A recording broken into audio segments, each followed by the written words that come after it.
Hello student, आपका स्वागत है मेरे जीके एकेडमी चैनल में। आज हम क्लास 10 की गणित प्रश्नावली नंबर 7.3 प्रश्न नंबर 4 देखेंगे। दिया उस चतुर्भुज का क्षेत्रफल ज्ञात कीजिए जिनके शीर्ष उसी क्रम में -4, -2 और -3, -5, 3, -2, 2, 3। ठीक है ना। तो एक आप आयत बनाइए, चाहे चतुर्भुज की तरह बनाइए। इसको क्या करिए, काट दीजिए। तो इसमें दो दो त्रिभुज दिख ही रहा है। तो यहाँ ए मानिए, बी मान दीजिए, सी, ये डी। तो आपका क्या क्या मान दिया, ध्यान दीजिएगा। ए का मान क्या है, -4, 2। बी का मान क्या है, -3, -5। सी का मान क्या है, 3, -2। ठीक है। इसका मान क्या है, 2, 3। ठीक है ना। अब क्या क्या करना, दो त्रिभुज है तो अलग अलग त्रिभुज को क्षेत्रफल ज्ञात करेंगे। तो पहले कौन सा क्षेत्रफल ज्ञात करेंगे जब हल करेंगे, ध्यान दीजिएगा। पहले कौन सा क्षेत्रफल ज्ञात करेंगे, पहले ए बी सी। तो पहले यहाँ का लिखेंगे, ए का मान -4, 2। बी का मान दिया -3, -5। डी का मान क्या दिया है, 2, ठीक है ना। तो अब क्या लिखेंगे, सूत्र की सूत्र पर, त्रिभुज ए बी डी में डी का क्षेत्रफल बराबर 1/2 होता है x1 y2 - y3 plus x2 into y3 - y1 plus x3। यहाँ y1 - y2 हो जाएगा। इसी सूत्र पर इसको सॉल्व करना है। ठीक है ना। अब इस सूत्र पर सॉल्व कैसे करेंगे, यहाँ देखिए, x1 हुआ, y1 हुआ, x2 हुआ, y2 हुआ, x3 हुआ, y3 हुआ ना। तो इसको जब हल करेंगे तो 1/2 लिखेंगे ना। तो 1/2 लिखने के बाद यहाँ x1 का मान देखेंगे क्या है, -4 है। y2 का मान देखेंगे -5, y3 का मान देखेंगे -3, प्लस x2 का मान क्या है, माइनस में दिया है ना, तो यहाँ माइनस हो जाएगा, -3 हो जाएगा। y3 का मान क्या है, 3, माइनस y1 का मान क्या है, +2 हो जाएगा, प्लस x3 का मान क्या है, 2। तो y1 का मान क्या है, -2। y2 का मान क्या है, +5। समझ आ गया। अब यहाँ क्या लिखेंगे, 1/2।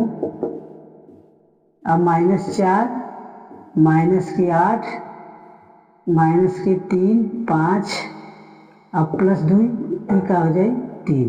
ठीक है ना। अब यहाँ क्या हो जाएगा, 1/2। अब गुणा करेंगे तो 32 -15 +6। कोई दिक्कत है किसी को, दिक्कत नहीं है। अब देखिए, इन संख्या को इसमें जोड़ेंगे तो कितना हो जाएगा, 1/2। अब जोड़ेंगे तो क्या हो जाएगा, 38 - 5। अब क्या हो जाएगा, 1/2 घटाएंगे तो 3, 23 हो जाएगा। ठीक है ना। अब इसका 23 के बाद क्या हो जाएगा, 1/2, 1/2 नहीं लिखेंगे, यहाँ 23/2 लिखेंगे। ठीक है ना। अब दूसरा त्रिभुज ज्ञात करना है मेरे प्यारे बच्चे, CBD। ठीक है ना। तो यहाँ देखो, C का मान, B का मान, D का मान लिख दिए। x1 हुआ, y1 हुआ, x2 हुआ, y2 हुआ, x3 हुआ, y3 हुआ।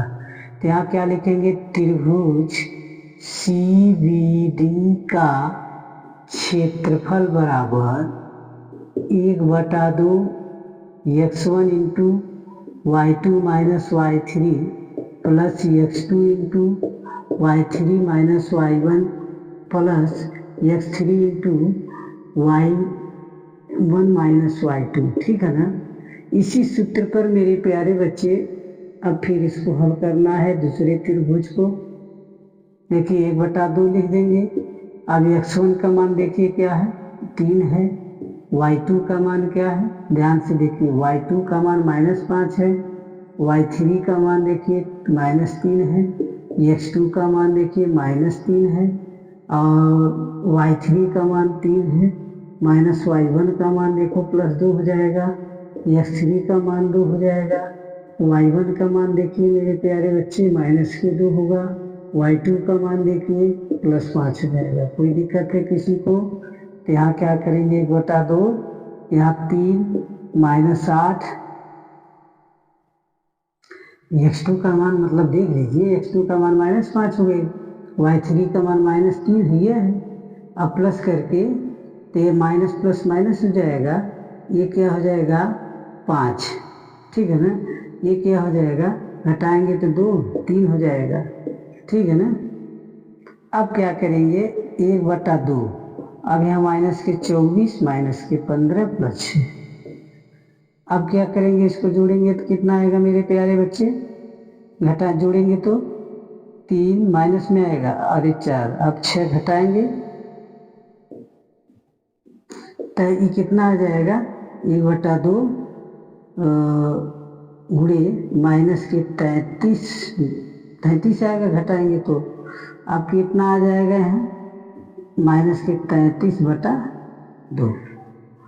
अब क्या लिखेंगे मेरे प्यारे बच्चे, अतः क्षेत्रफल के चतुर्भुज, अतः ध्यान से क्षेत्रफल के चतुर्भुज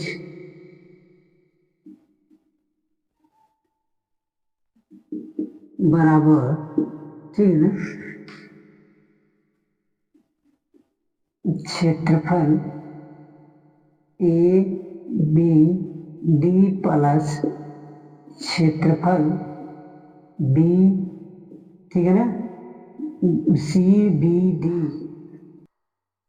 अब देखिए क्या लिखेंगे, अतः क्षेत्रफल के चतुर्भुज बराबर क्षेत्रफल ABD प्लस क्षेत्रफल CBD। इसका मान कितना आया था 23/2, इसका मान +33/2, दोनों ऐड करेंगे कितना हो जाएगा 56/2, तो टोटल कितना आंसर आएगा 28 वर्ग सेमी, ठीक है ना मेरे प्यारे बच्चे। कोई दिक्कत है किसी को? दिक्कत नहीं है ना? तो उम्मीद करते हैं मेरे वीडियो को आप अच्छे से समझ गए होंगे।